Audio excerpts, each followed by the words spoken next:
Bismillahirrahmanirrahim. Kita mulai bersama hadirin sekalian. Semoga pertemuan kita dan apa yang kita akan sampaikan dan kita akan dengarkan, semoga mendatangkan kebaikan untuk dunia dan akhirat kita. Amin ya rabbal alamin. Assalamualaikum warahmatullahi wabarakatuh.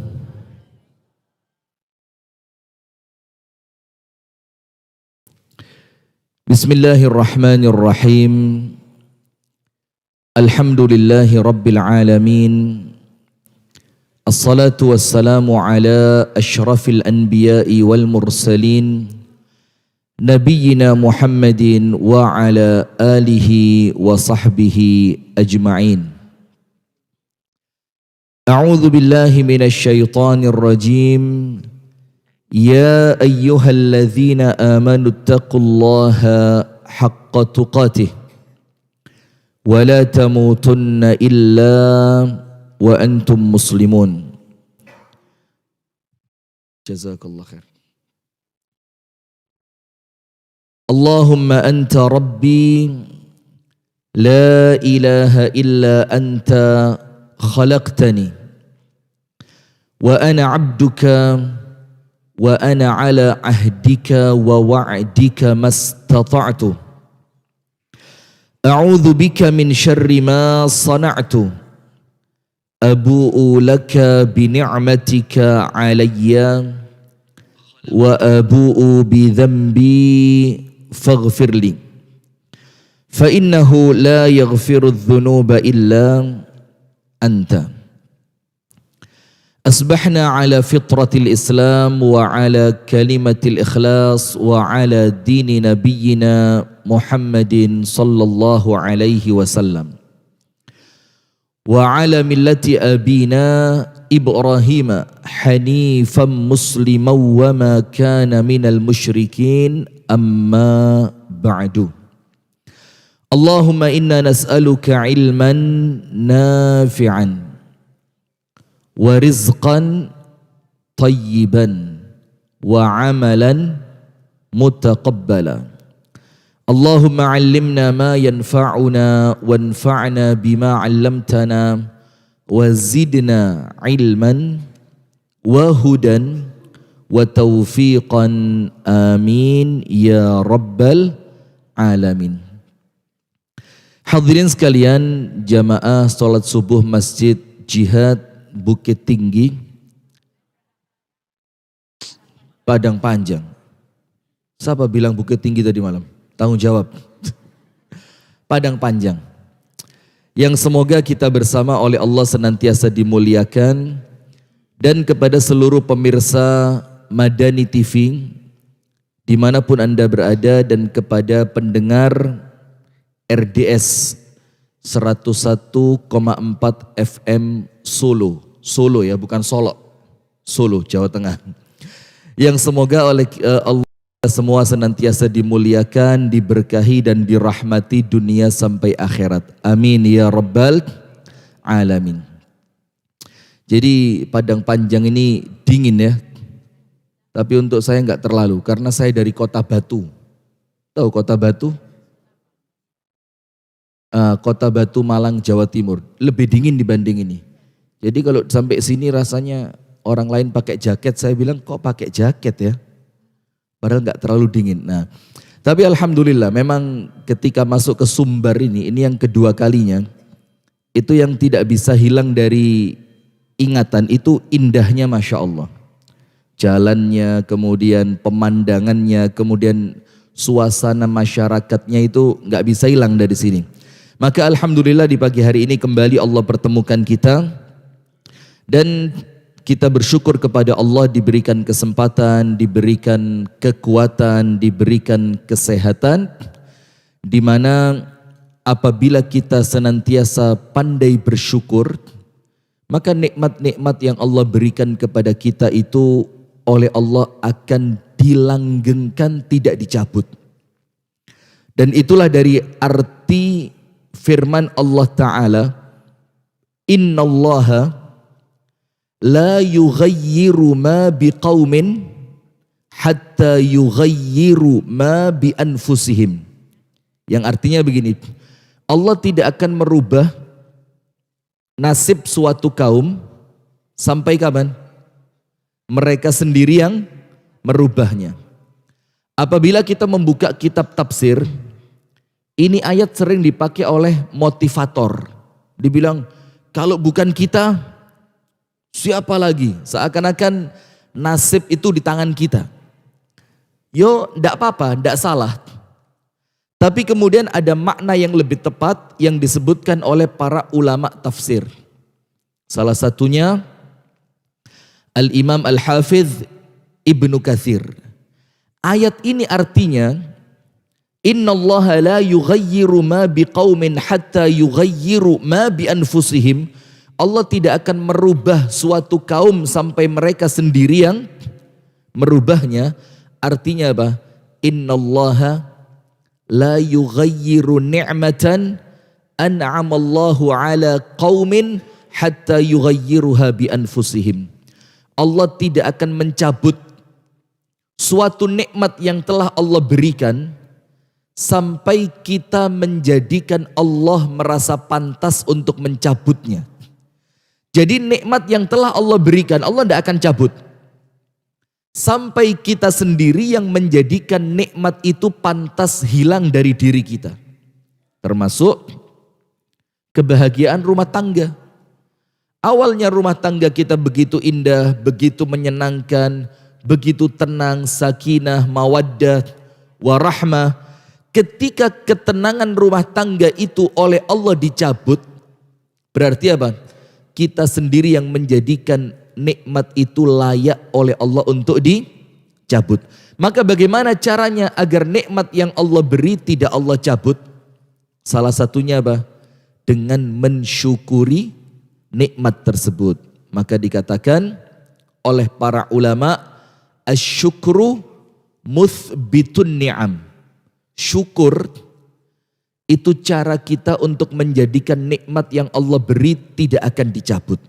Maka senantiasa kita bersyukur kepada Allah agar setiap nikmat yang Allah berikan senantiasa Allah jadikan langgeng bersama kita. Amin ya rabbal alamin. Kemudian berikutnya salawat beriring salam. Silakan ya, sambil diminum juga boleh. Silakan. Ini mempersilahkan diri sendiri.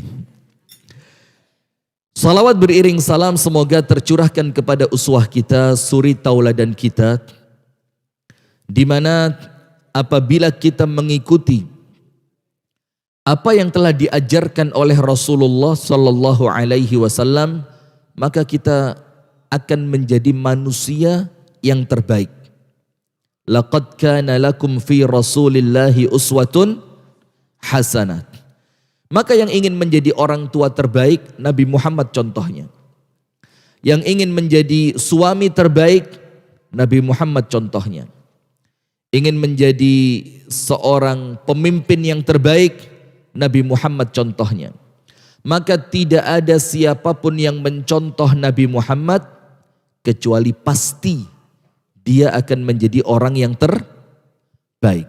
Tutur katanya, akhlak perilakunya, ibadahnya, cara bekerjanya. Apabila mencontoh Nabi Muhammad, maka pasti akan menjadi yang terbaik. Nah, hadirin sekalian dan pemirsa Madani TV dimanapun Anda berada, pagi hari ini kita live dari Padang Panjang, Sumatera Barat. Betul ya, Padang Panjang ya? Betul. Kita akan mengambil satu tema, insya Allah singkat saja, yaitu sabar di dalam menghadapi ujian. Sebelum kita mulai, saya mau tanya dulu dan silahkan dijawab ya. Angkat tangan yang mulai lahir sampai hari ini oleh Allah tidak pernah diuji. Angkat tangan. Diuji semua? Nah, karena memang hakikat dunia kan seperti itu. Apabila kita tinggal di dunia, maka pasti kita akan diuji. Maka ada 3 rumus kehidupan yang kita perlu tahu. Supaya di dunia ini kita tenang. ekspektasinya tidak terlalu tinggi. Ekspektasi itu apa? Keinginan, harapan, penilaian tentang dunia tidak terlalu tinggi. Maka ada 3 rumus. Rumus yang pertama, la salamata minan nas. Tidak ada seorang pun yang selamat dari gangguan manusia. Tidak. Maka kalau kita hidup bersama manusia, maka pasti apa? Pasti mendapatkan gangguan. Itu nomor 1. La salamata minan nas. Tidak ada keselamatan dari gangguan manusia. Nomor 2, la rahata fid dunya. Jangan berharap ketenangan di dunia. Karena ketenangan itu nanti Allah akan berikan kepada kita di mana? Di surga. Amin ya rabbal alamin. Dan yang ketiga, la najata minal maut. Tidak ada seorang pun yang selamat dari yang namanya kematian. Nah, maka dengan itu Allah Subhanahu wa taala mengingatkan kita di dalam surah Al-Baqarah, "Walanabluwannakum bisyai'in minal khawfi wal ju'i wa naqsin minal amwali wal anfusi wath thamarat wa basyiris sabirin alladzina idza asabathum musibatun qalu inna lillahi wa inna ilaihi raji'un ulaika alaihim salawatum min rabbihim wa rahmah wa ulaika humul muhtadun." Nah, ayat ini kita mau artikan satu persatu, kemudian saya akan berikan contoh sehingga kemudian kita bisa ngerti, oh memang tidak ada pilihan lain kecuali sabar. Tidak ada apa? Tidak ada pilihan lain kecuali sabar. Yang pertama, walanabluwannakum. Ini di ayat ini ada 2 kata penegasan, kepastian. Yang pertama lam, wala. Lam di situ lam litaukid, untuk memastikan. Yang kedua nun, wala nabluwanna. Dan pasti kami akan memberikan ujian kepada kalian. Dan itu merupakan suatu kepastian. Dan mohon maaf, yang namanya ujian itu susah atau mudah? Susah. Tapi masalahnya di sini, kadang-kadang kita melihat ujian orang lain seperti ringan. Tapi ujian kita seakan-akan yang paling berat. Kenapa? Karena anak SMA ngelihat ujiannya anak SD. Padahal ujiannya anak SD berat untuk dia yang SD. Dan ujiannya anak SMA pasti berat untuk yang SMA. Kenapa? La yukallifullahu nafsan illa wus'aha. Maka setiap orang memiliki ujiannya masing-masing. Dan ujian itu pasti berat untuk orang yang mengalaminya. Maka Allah firmankan, walanabluwannakum, pasti kami akan memberi ujian. Kemudian Allah berikan contoh beberapa bentuk ujian. Dan ini bukan semuanya, ini sebagian dari bentuk ujian.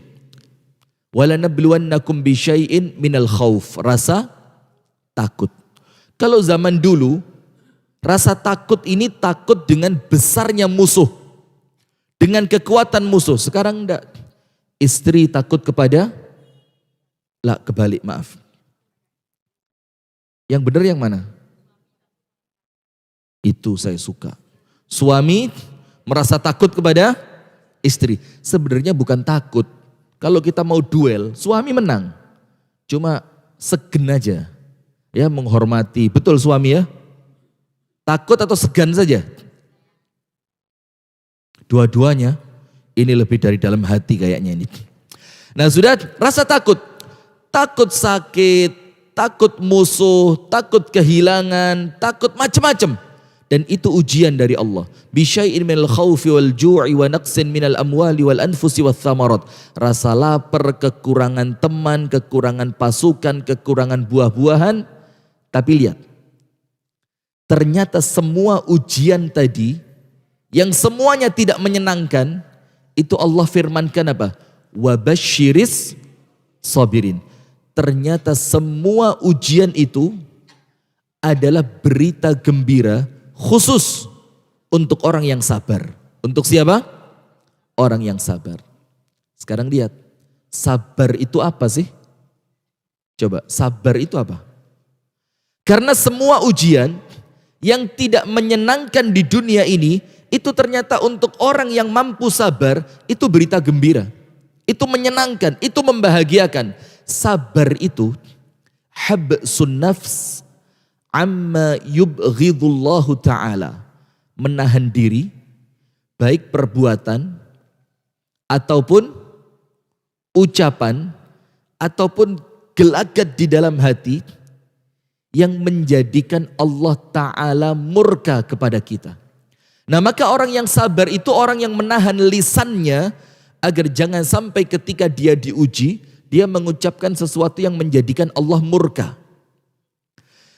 Sabar itu adalah menahan ucapan, menahan perbuatan, agar ketika ujian itu datang, Allah melihat kita, oh kamu lulus. Sampai ada seorang perempuan di zaman Nabi Muhammad yang kemudian anaknya meninggal. Insya Allah semuanya pernah dengar hadis ini. Ketika anaknya meninggal, ibu itu nangis di depan makam anaknya. Nangis ibu tadi. Kemudian Nabi Muhammad lewat. Apa Nabi Muhammad ucapkan? Ya ummah isbiri wahtasibi. Ibu yang sabar. Jangan nangis. Mintalah pahala kepada Allah atas ujian yang Allah berikan kepadamu. Ibu tadi tidak tahu kalau yang ngomong adalah Nabi Muhammad. Dia bilang, innaka lam tusib bimusibati. Engkau ngomong begitu enak karena engkau tidak sedang kena musibah. Ujian ini tidak datang kepadamu tapi datang kepadaku. Ayo kita begitu enggak? Kita begitu. Kalau kita kena musibah, orang lain bilang apa? Yang sabar ya. Kita dalam hati apa? Enak kamu ngomong sabar. Lawong yang diuji saya. Dan saya punya pengalaman masalah ini. Kami punya teman waktu kuliah dulu, itu satu kelas yang paling baik. Ibadahnya bagus, tutur katanya bagus, kecerdasannya juga bagus. Pinter dia di sekolahan, cerdas dia. Suatu ketika dapat berita, ibunya dia meninggal. Pulanglah dia ke kampung. Kemudian kita rombongan takziah. Karena waktu itu rumahnya dia nggak jauh dari sekolahan kita. Kita rombongan takziah. Di kendaraan, kita mikir sama teman-teman tadi. Kita nyuruh dia sabar nggak ya? Padahal dia ini teman kita yang paling sabar. Masa kita harus ajarkan sabar kepada orang yang sudah paling sabar? Akhirnya dibilang, ayatnya mengatakan watawasau bil haqqi watawasau bis sabr. Tawasau itu artinya apa? Dari dua pihak. Sesekali saya yang mengingatkan, sesekali saya diingatkan oleh orang lain. Kenapa? Karena ketika kita terkena musibah, kadang-kadang sabar itu hilang dari pikiran kita. Maka kita perlu ada orang lain yang mengingatkan. Dan begitu seterusnya. Nah akhirnya kita ingetin dia, yang sabar ya. Nah perempuan tadi, Nabi Muhammad bilang, bu yang sabar. Dia protes. Dibilang, kamu bilang sabar karena kamu gak sedang kena musibah. Sama Nabi Muhammad ditinggal. Nah ini loh Nabi Muhammad. Orangnya gak pernah ngotot. Tidak pernah ngotot. Diberitahu, tidak mau, ya sudah. Tidak perlu dipaksa, tidak perlu dikasih kalimat-kalimat yang nampaknya mencela. Tidak perlu. Diingetin sekali, sudah, ya sudah. Maka ketika Nabi Muhammad pergi, ibu tadi diberitahu oleh sahabat yang lain. Bu, tahu nggak yang ngomong barusan siapa? Diberitahu, barusan yang ngomong Nabi Muhammad. Ibu itu langsung apa? Kaget dia. Dibersihin air matanya, dibersihin pakaiannya, dia langsung beranjak datang ke rumahnya Nabi Muhammad. Diketuk pintunya, tok tok tok. Setelah Nabi Muhammad SAW keluar, ibu tadi bilang apa? Ya Rasulullah, al-an asbir. Ya Rasul, sekarang saya sabar. Apa kata Rasulullah? La, anti la tasbirin. Kamu tidak sabar. Kenapa? Innamas sabru inda sadmatil ula. Sabar itu ketika pukulan yang pertama. Sabar itu ketika engkau mampu menahan diri, engkau mampu menahan ucapan, engkau mampu menahan kemurkaanmu kepada Allah di awal munculnya musibah. Contoh, mobil kita kecelakaan. Na'udzubillah min syarri dzalik. Nas'alullah as-salama wal afiyah. Semoga Allah menyelamatkan. Amin. Ditabrak sama motor dari belakang. Brak! Pertama kali yang terjadi apa?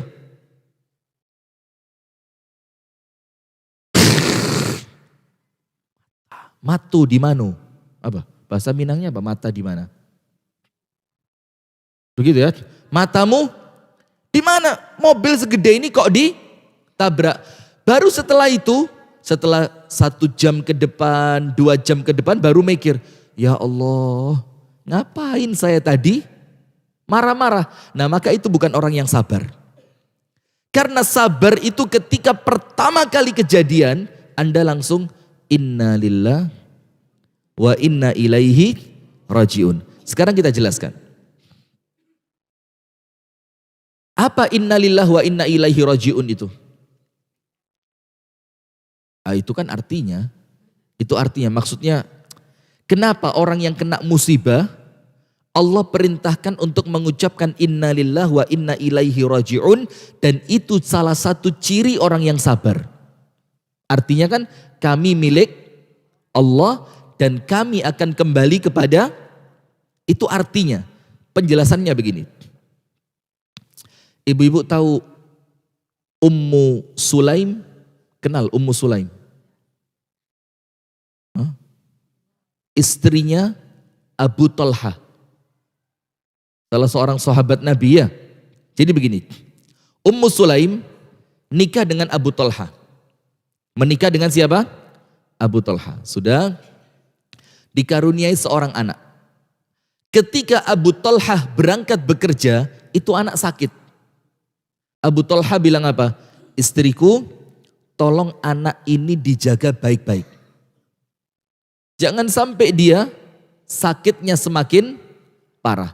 Berangkat Abu Talha dalam perjalanan perdagangan yang cukup lama. Pas hari kepulangannya Abu Talha, qadarullah itu anak meninggal dunia. Maka apa yang terjadi? Ummu Sulaim gak cerita sama suaminya. Ummu Sulaim, anaknya dibungkus pakai kain yang rapi, diletakkan di satu tempat yang aman, kemudian Ummu Sulaim menyambut suaminya. Abu Talha tanya, bagaimana keadaan anak kita? Apa jawabannya? Ahda min qabl. Dia lebih tenang dibandingkan sebelumnya. Bohong apa enggak? Dia lebih tenang dibanding sebelumnya. Bohong apa enggak? Enggak. Sebelumnya dia merintih kesakitan. Sekarang enggak merintih sudah. Sebelumnya dia mengatakan karena menggigil. Badannya demam. Sekarang udah enggak ada suara itu. Berarti lebih tenang apa enggak? Lebih tenang. Dia lebih tenang dari sebelumnya. Abu Talha tenang. Oh ya sudah. Akhirnya apa? Abu Talha makan. Maaf ya. Kemudian dia mendatangi istrinya. Setelah semuanya selesai, apa yang terjadi? Ummu Sulaim ngomong, Abu Talha, saya mau tanya. Ya silahkan. Ada tetangga kita dipinjemin gelang sama orang. Kemudian sama yang minjemin gelang, gelangnya diambil. Diambil kembali. Ternyata yang dipinjemin marah. Apa kata Abu Talha? Oh enggak boleh begitu. Itu kan gelang cuma pinjaman. Maka ketika yang punya mengambilnya, maka gelang itu harus dikembalikan. Terus Ummu Sulaim tanya, Abu Talha, anak kita milik siapa? Allah. Kalau Allah panggil bagaimana? Kalau Allah ambil anak kita bagaimana? Harus ridho, harus ikhlas. Nah itu Abu Talha. Sebelum kamu pulang, anak kita meninggal. Kaget Abu Talha. Baik, kenapa nggak ngomong dari tadi? Apa kata Ummu Sulaim? Kalau saya ngomong dari tadi, kamu nggak bisa makan. Kalau saya ngomong dari tadi, kamu nggak bisa istirahat. Kalau saya ngomong dari tadi, dalam keadaan kamu butuh dengan saya, kamu tidak bisa mendatangi saya. Maka saya tahan dulu, agar kamu selesaikan semuanya, baru saya beritahu. Saya mau tanya, ada nggak semacam Ummu Sulaim di Padang Panjang? Ada insya Allah, cuma mungkin kita belum kenal saja ya. Ada, nah maka dari cerita ini Bu, apa yang terjadi? Ummu Sulaim mengajarkan kepada Abu Talha makna inna lillah. Sesungguhnya kita ini milik Allah. Dan artinya bukan cuma kita. Apapun yang ada bersama kita, itu pun milik Allah. Suami ibu milik siapa? Ketika sama Allah dibagi dengan perempuan lain boleh. Pelan-pelan. Sabar dulu, sabar. Difikirkan dalam-dalam, mateng-mateng. Suaminya milik siapa? Allah. Berarti suami itu haknya siapa? Pelan-pelan. Milik Allah berarti haknya siapa? Terserah Allah, kan Allah mau bagi dengan siapa? Anda berhak marah enggak? Enggak, karena bukan milik Anda. Pak, bismillah Pak. Sudah paham? Sudah paham Bu ya? Milik siapa? Allah. Haknya siapa? Berarti ketika Allah ingin membaginya dengan yang lain, Anda boleh marah enggak? Aman sudah. Lampu hijau. Paham ya?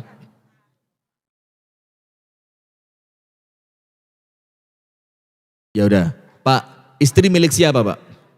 Milik Allah. Kalau istri meninggal, enggak apa-apa. Serahkan kepada Allah, kita cari.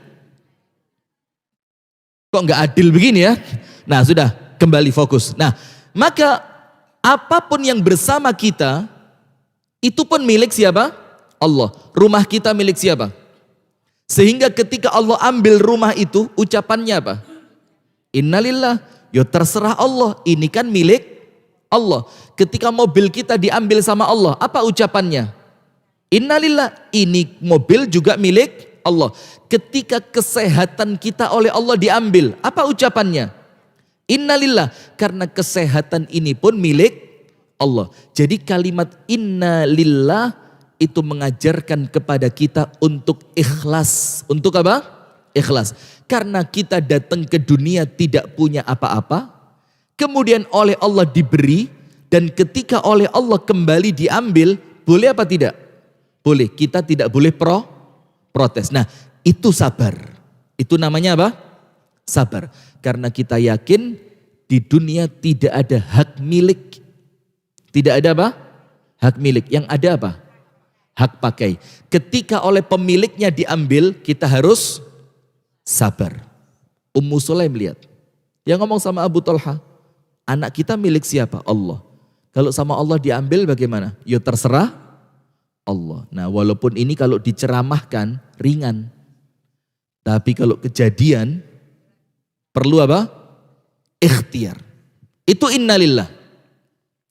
Yang kedua, wa inna ilaihi raji'un. Apa artinya wa inna ilaihi raji'un? Dan kita pun akan kembali kepada Allah. Saya mau tanya, buat apa kembali sama Allah? Lah, memang kita milik Allah. Kembali kepada Allah itu untuk apa? Mempertanggungjawabkan apa yang telah kita lakukan. Dan yang kedua, mengambil kembali apa yang sebelumnya oleh Allah diambil duluan. Gini, biar mudah. Tidak ada sesuatu apapun yang Allah ambil dari kita di dunia, kecuali Allah akan kembalikan di surga. Apapun yang Allah ambil dari kita di dunia ini, apabila kita sabar, Allah akan kembalikan nanti di mana? Di surga. Apa dalilnya? Begini. Ibu-ibu tahu hadis dan bapak-bapak, barang siapa diuji oleh Allah dengan matanya yang buta dan dia sabar, Allah akan gantikan mata itu dengan apa? Surga. Barang siapa yang kemudian Allah ambil kekasihnya di dunia, Allah akan gantikan kekasih itu dengan surga. Kemudian salah seorang kerabat dekatnya Nabi Muhammad, sepupunya Nabi Muhammad, yang bernama Ja'far bin Abi Thalib. Ja'far ini, Bu, seorang manusia dari kalangan sahabat Nabi yang wajahnya paling percis dengan Nabi Muhammad. Wajahnya sama. Dan dia dicintai oleh Nabi Muhammad.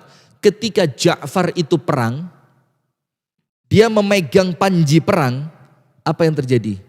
Dia dibunuh oleh orang kafir dan sampai tangannya dipotong.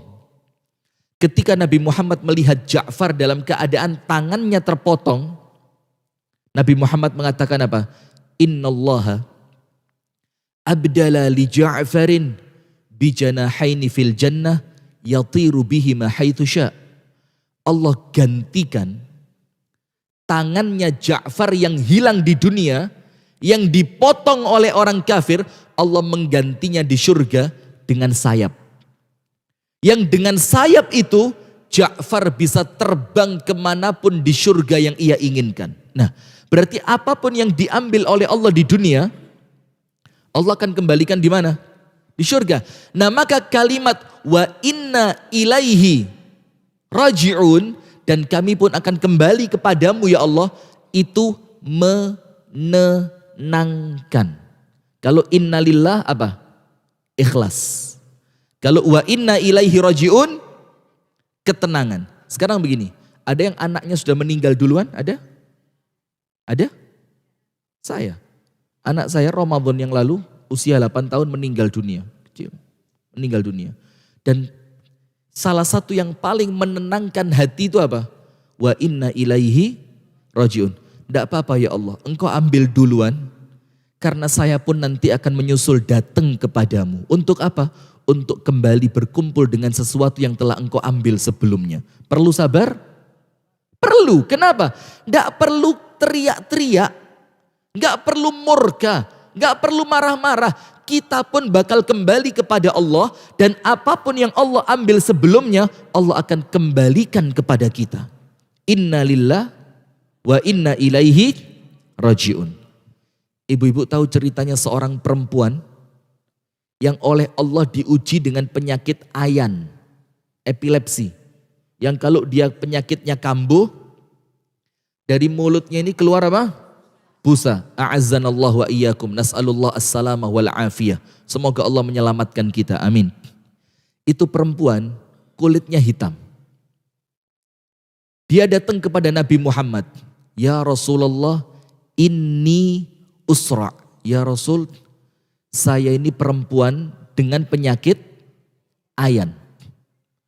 Dan kalau saya seperti ini ya Rasul, tidak ada laki-laki mau nikah sama saya. Padahal saya pengen punya anak, saya pengen punya rumah tangga, saya pengen merasakan seperti yang dirasakan oleh perempuan yang lain. Tapi karena penyakit ini, maka saya tidak bisa menikah. Kemudian perempuan itu bilang apa? Udu'ullah an yashfiyani. Maka ya Rasul, tolong doakan kepada Allah agar Allah memberikan kesembuhan kepadaku. Lihat. Minta doa kepada siapa? Nabi Muhammad, agar dia sembuh. Kalau sembuh, enak. Bakal bisa menikah, punya anak, merasakan punya rumah tangga, merasakan seperti yang dirasakan oleh perempuan yang lain. Seneng enggak? Seneng. Tapi Nabi Muhammad kasih pilihan yang lain, yang pilihannya lebih baik. Karena Nabi Muhammad itu ketika memberi, itu pemberiannya di atas yang kita pikirkan. Tahu enggak cerita Siti Fatimah, tangannya kasar, capek di rumah karena tidak punya pembantu. Ibu-ibu punya? Enggak. Suami. Istri ini perlu dimanja di rumah. Setuju? Enggak. Pahalanya di mana kalau Anda dimanjakan? Nah, sudah. Maka Fatimah radhiyallahu anha datang ke rumah Nabi Muhammad, dibilang, "Ya Nabi Muhammad, ayahku, tanganku kasar. Aku merawat kudanya Ali bin Abi Thalib. Aku menghaluskan gandum untuk menjadi tepung roti. Aku memasak, macam-macam, capek. Maka apabila engkau memiliki seorang budak, tolong hadiahkan satu untuk saya. Nabi Muhammad bilang apa? Fatimah, aku kasih untuk kamu. Tapi bukan budak, bukan pembantu. Yang lebih baik dari seorang pembantu. Lihat. Nabi Muhammad memberinya apa? Yang lebih baik. Apa itu? Disuruh zikir. Nah ini maka amalan untuk perempuan yang pekerjaan rumahnya berat. Apa kata Rasulullah? Aku kasih untukmu yang lebih baik dibandingkan seorang pembantu. Apa itu? Apabila engkau sudah berada di atas tempat tidurmu, engkau mau tidur malam, Rasulullah bilang, Subhanallah 33, Alhamdulillah 33, Allahu Akbarnya 34. Jadi Subhanallah berapa? 33, Alhamdulillah 33, Allahu Akbarnya berapa? 34. Berarti genap berapa? Padang panjang banget kalau hitung-hitungan cepet. Lah, ini 33, 33, 34. Berarti 100, pas kan? Subhanallah 33, Alhamdulillah 33, Allahu Akbar 34. Apa kata Nabi Muhammad? Itu apabila engkau istiqomahkan sebelum engkau tidur, lebih baik dibanding seorang pembantu. Nah sudah, maka perempuan yang penyakit ayan tadi, oleh Nabi Muhammad dikasih pilihan yang lebih baik dari sekedar sembuh. Apa pilihannya? In syi'ti da'autullaha laki wa syufiti. Kalau kamu mau, aku doain sembuh kamu. Sembuh. Kamu bisa nikah, kamu bisa punya anak, kamu bahagia. Tapi ada pilihan kedua. Wa in syi'ti sabarti walakil jannah. Tapi kalau kamu mau sabar sebentar saja. Nanti kalau kamu wafat, kamu masuk surga. Nah kira-kira kalau ibu-ibu pilih yang mana? Sembuh atau surga? Enggak yakin saya.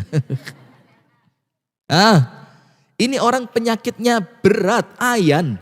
Yang bisa jadi kambuh di pinggir jalan, bisa jadi kambuhnya di pasar, bisa jadi kambuhnya ketika acara kemanten anak kita. Kan gak jelas kapan kambuhnya kan. Dan kalau kambuh, maaf loh ya, memalukan dalam tanda kutip. Kalau kambuh apa? Nampaknya memalukan. Kadang-kadang auratnya tersingkap, ya kan? Kadang-kadang dia harus nampak wajahnya yang sebelumnya cantik menjadi kelihatan jelek. Nah, maka Rasulullah kasih pilihan, mau sembuh atau kamu sabar dengan penyakitmu, tapi kesabaranmu itu oleh Allah diganti surga. Perempuan ini pilih apa? Surga. Dia bilang, ya Rasulullah, bal asbir. Ya Rasul, kalau sabar sejenak di dunia ketika saya sakit, ternyata membuahkan surga, maka saya pilih surga. Tidak apa-apalah sakit ayan. Tidak apa-apa, tidak punya suami. Tidak apa-apa saya tidak punya anak. Tapi jaminannya surga. Maka Bu, sabar itu tidak ringan. Kenapa? Karena balasannya langsung surga.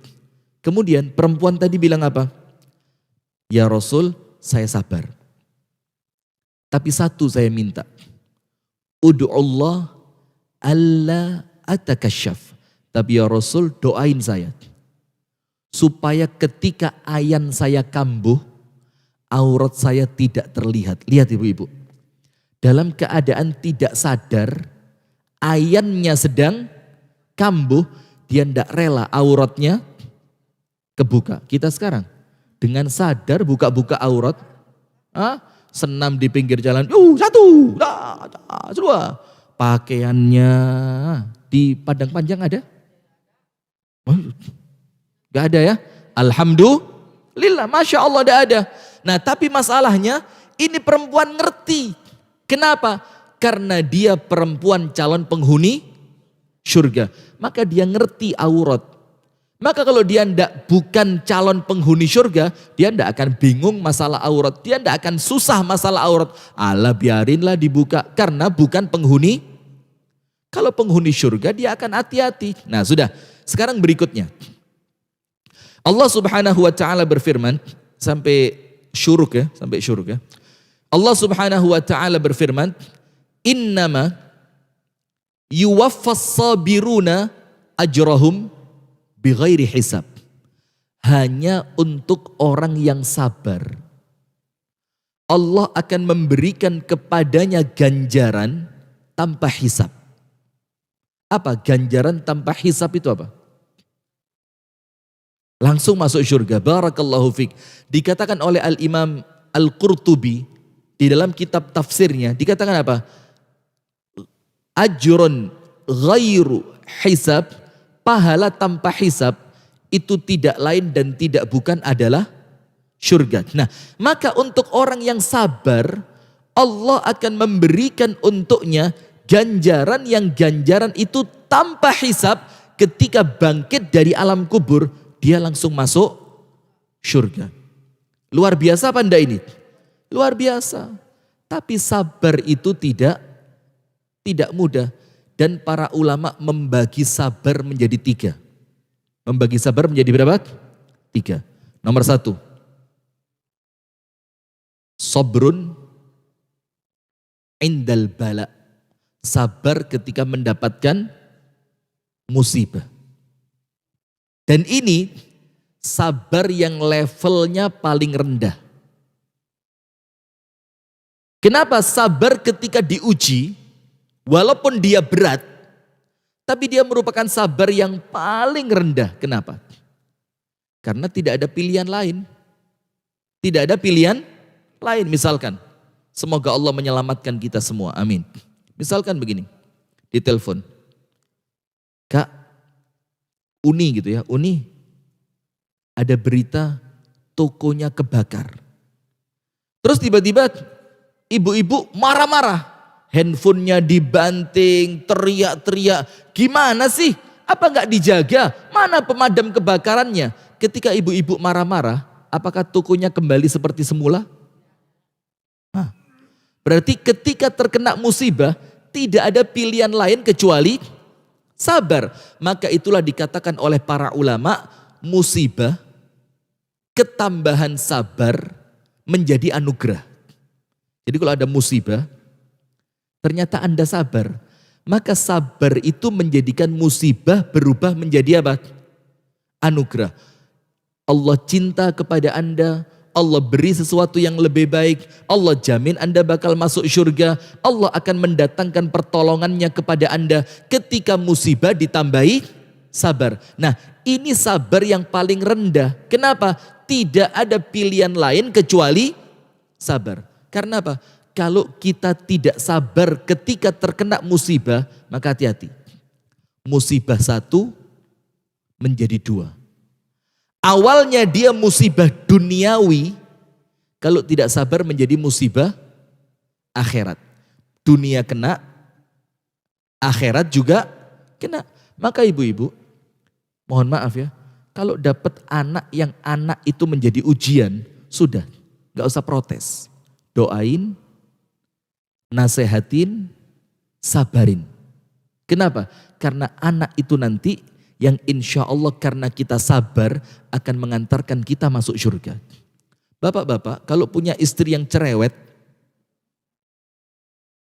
bawel, dan ini normalnya begitu ya, mau di Sumatera, mau di Jawa, mau di Sulawesi, mau di Kalimantan, kok sepertinya standar umum perempuan ini. Kecuali Padang Panjang. Masya Allah. Saya kok jadi pengen nikah di Padang Panjang ya kalau begini ya. Saya pengen buktikan gitu. Istri saya nonton ini. La ilaha illallah. Nah maka Pak, ketika punya suami yang punya istri yang cerewet, udah Pak, sabar aja. Kenapa? Tidak lama lagi Allah akan ganti dengan yang lebih baik. Amin ya Rabbal. Loh, mau dalilnya mau? Dalam hadis yang sahih dikatakan apa?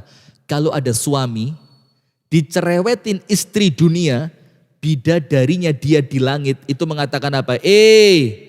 Uni, jangan ganggu dia ya. Sebentar lagi dia jadi milik saya. Itu hadisnya sahih. Maka tidak usah khawatir Pak, diem aja. Kenapa? Karena yang belain kita bidadari surga. Dunia ini biarinlah. Kita mau dapat apa? Nah, sudah. Enggak, tapi yang sabar. Nomor 2, sabar ketika meninggalkan maksiat. Perlu sabar enggak? Perlu. Meninggalkan kemaksiatan itu perlu sabar. Apa contohnya? Ada perempuan cantik lewat di depan muka, depan wajah kita. Dia perempuan yang begitu cantik, dia tidak nutup auratnya dengan sempurna, dia tidak pakai pakaian yang sopan. Untuk laki-laki, ketika Anda menundukkan pandangan tidak melihat perempuan itu, perlu sabar apa tidak? Perlu. Dan ingat, ada dalil yang lain. Apa dalilnya? Man taraka syai'an lillah awadhahullah khairan minhu. Orang yang meninggalkan perkara yang haram, yang itu dilarang oleh Allah, ditinggalkan sama dia, apa yang dia dapatkan? Allah akan beri ganti yang jauh lebih baik. Maka ketika Anda menundukkan pandangan dari perempuan yang bukan mahram, maka istri itu akan Allah jadikan sangat cantik dan menyenangkan. Allah ganti dengan yang lebih baik. Itu yang kedua. Sabar ketika meninggalkan maksiat. Nomor 3, sabar ketika ibadah. Sabar ketika mendapatkan ujian, sabar ketika meninggalkan maksiat, dan sabar ketika apa? Ibadah. Orang ibadah perlu sabar. Rumah tangga ibadah bukan? Ibadah. Maka tentu rumah tangga perlu sabar. Merawat anak ibadah bukan? Ibadah. Maka merawat anak perlu sabar. Melayani suami ibadah atau bukan? Maka melayani suami perlu sabar. Mendidik istri ibadah atau bukan? Ibadah. Maka mendidik istri perlu sabar. Orang puasa itu kan ibadah. Perlu sabar enggak? Perlu. Kalau dia enggak sabar, minum dia, makan dia. Sholat tahajud kan ibadah. Perlu sabar.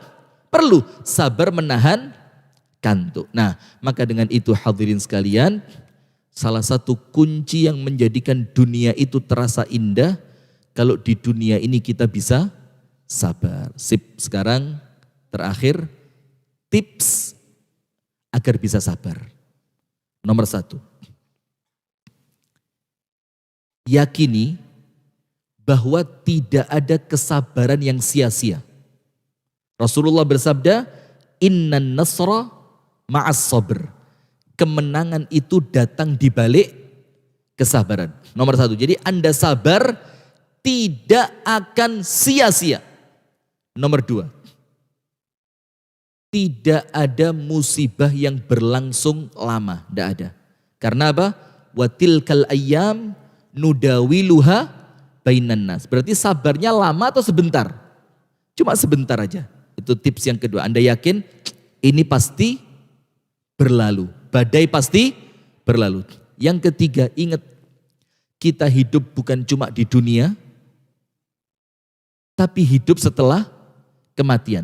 Maka sabar sebentar di dunia, setelah wafat insya Allah kita bakal masuk surga. Dan yang terakhir, innallaha ma'as sabirin. Pertolongan Allah akan dekat bersama orang-orang yang sabar. Maka 4 perkara ini kita yakini, insya Allah kita akan jadi orang yang sabar. Nomor 1, tidak ada kesabaran yang sia-sia. Nomor 2, musibah pasti berlalu, maka sabar sebentar, setelahnya akan indah. Nomor 3, kita hidup bukan cuma di dunia, tapi kelak di akhirat, waktu memetik buah dari kesabaran. Dan yang terakhir, pertolongan Allah akan Allah berikan kepada orang yang sabar. Itu yang dapat kami sampaikan. Semoga ada manfaatnya. Kurang lebihnya saya mohon maaf. hadanallahu wa iyyakum ajma'in. Subhanakallahumma wa bihamdika asyhadu an la ilaha illa anta astaghfiruka wa atubu ilaik. Pemirsa Madani TV dimanapun Anda berada, terima kasih banyak atas atensinya. Assalamualaikum warahmatullahi wabarakatuh.